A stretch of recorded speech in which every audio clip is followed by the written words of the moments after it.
Good morning, everyone. My name is Deb Erickson, and once again, we are going to talk to someone today who truly lives her life beyond the ordinary.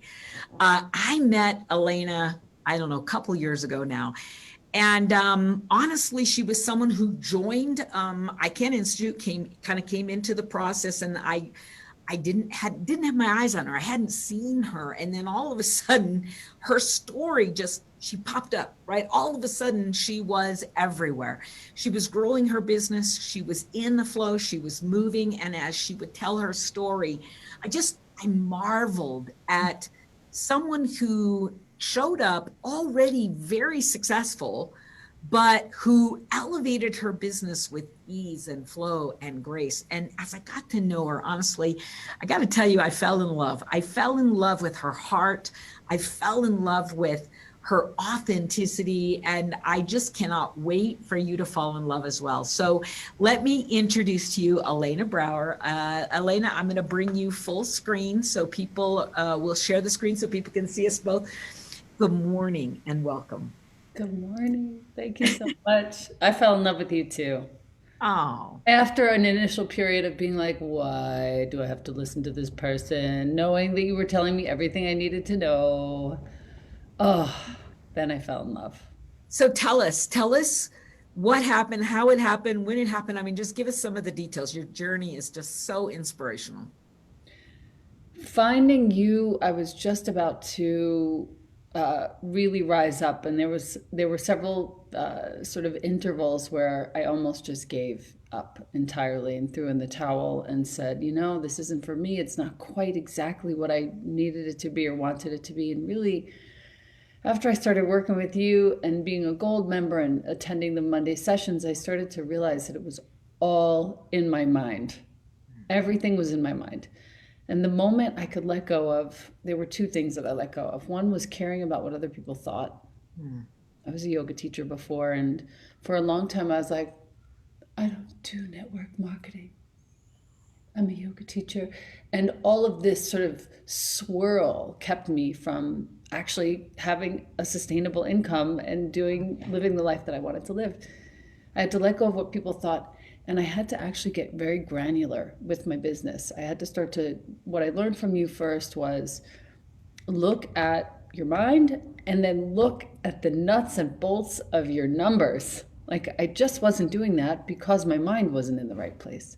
Right. The moment I started to do that, I started to see, okay, this part of my team needs my attention. This part really doesn't. So I'm just going to love on them and say a few things and leave them be because they're fine, and tell them I'm available if they need. Right. This part of my team really needs some help.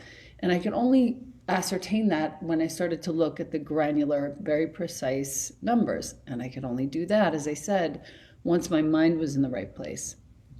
And letting go of what other people thought was absolutely critical to that mindset, because for a long time I was really afraid that people would talk ill of me or whatever, make up whatever stories they're going to make up, which, by the way, is still happening no matter what Yeah. I do. So Yeah.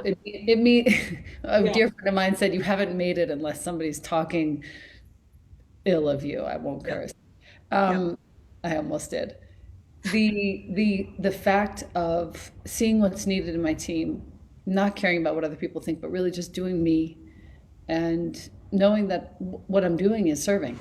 Yeah. That was everything. And that was when in conjunction with your work, the team started to really grow. Right. Right.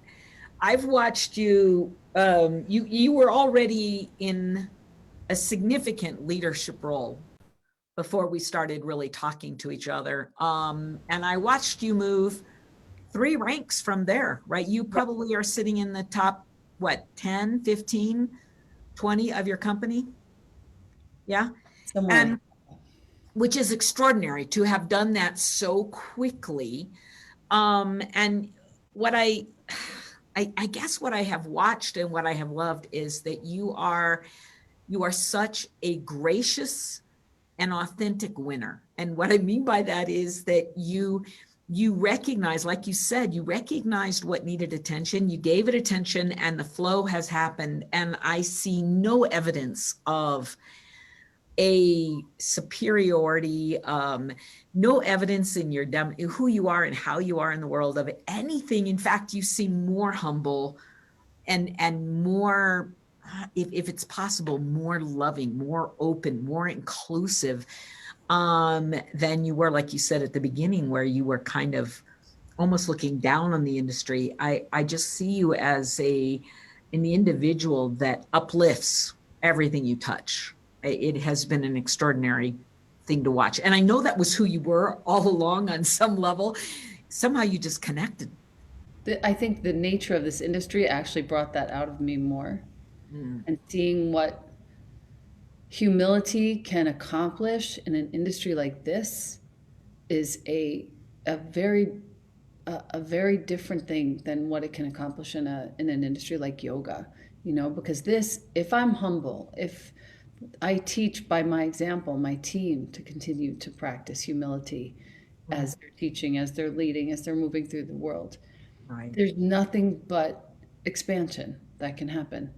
Mm, And in the world of teaching yoga, my only other possible example, I mean, I was in corporate America for some time when I first graduated from college, but in the world of yoga, humility can get you places, but it doesn't actually earn money. And that's the sort of thing I was shying away from for so long. I was so afraid to be a big earner. I was so afraid mm, to embrace everything that you were teaching and just make money. Like that scared me. yeah. A lot of the work that I did with you was around, restoring my whole money experience in my life from childhood onward, what my parents thought about money, and now that shift has happened, and that's become a way for me to truly serve with the money that I earn, and Mhm. that feels really, really good. Wow. Wow. Now, I know that you're going to be speaking. You're going to be one of our guest leader lounge speakers, and we're going to do that interview in a couple of days, so it's available to all of the members who will be attending Escape the Ordinary. And I am going to talk about some of this with you again, because I feel like this is so profound. This stuff, you are the living example of a shift, what a shift in mindset actually creates. And so we're gonna get into that again. But any advice that you have for people today as they are dealing with the distractions of the world out there and trying to get reconnected into their purpose and identity? Anything you want to share about that before we kind of move on with our days today? My favorite neuro tool is I love my expanding business. Okay. In the Mm, middle of that, and I just want to say this as a caveat, I'm also reading Donut Economics and I'm learning about regenerative capitalism. So it's not, the word expanding is not necessarily that you have to keep growing, growing, growing, growing, growing so big that it scares you. Expanding for me, and when I listen to that neuro tool, it really means I love the beauty and the love that is coming through my business. mhm, That's really what it means to me, and that's what it feels like to me. Listen to your neuro tools, whichever ones really speak to you. Stay with them every day. I mhm. promise you, listening to neuro tools is one of the best things that you can do for your business because it keeps you in the game. It keeps you in the conversation. It keeps you connected to your own highest wisdom and intelligence. Mhm. And then start with one small thing. If today feels overwhelming to you, what is one thing that you can offer to one person? I can think of three people right now who are either in the hospital or have relatives in the hospital. What can I offer to those folks? Where can I send it? And how can I teach it? Mm, Not for the sake of a sale, but this is also my business is just giving my attention and my time away. And that somehow, every time I do it, it leads to some other movement, momentum in my business that I hadn't expected. So mm. that's what I would say just for today. Brilliant. Mhm. Brilliant. Thank you for coming, for being a part of the conversation today. Thank you for being present in the world, for bringing your gifts, for stepping into your greatness. Thank you, thank you, thank you. You are a gift to all of us, my sweet friend. You did so much for me, dude. Thank you. Yep. Truly, thank you. I look Love you forward to our much. conversation in a couple of days. All right. Thanks so much. Appreciate it. All right. Everybody else, I just want to let you know that you are, we would love to have you at Escape the Ordinary. I'd love to help you find that transformational breakthrough you've been looking for. So follow the links that we have, jump in, grab the free neuro tool we're offering here, and come join us. Thanks again, Elena. I love you, and we'll see you soon. Yeah. Bye-bye, everybody. Bye.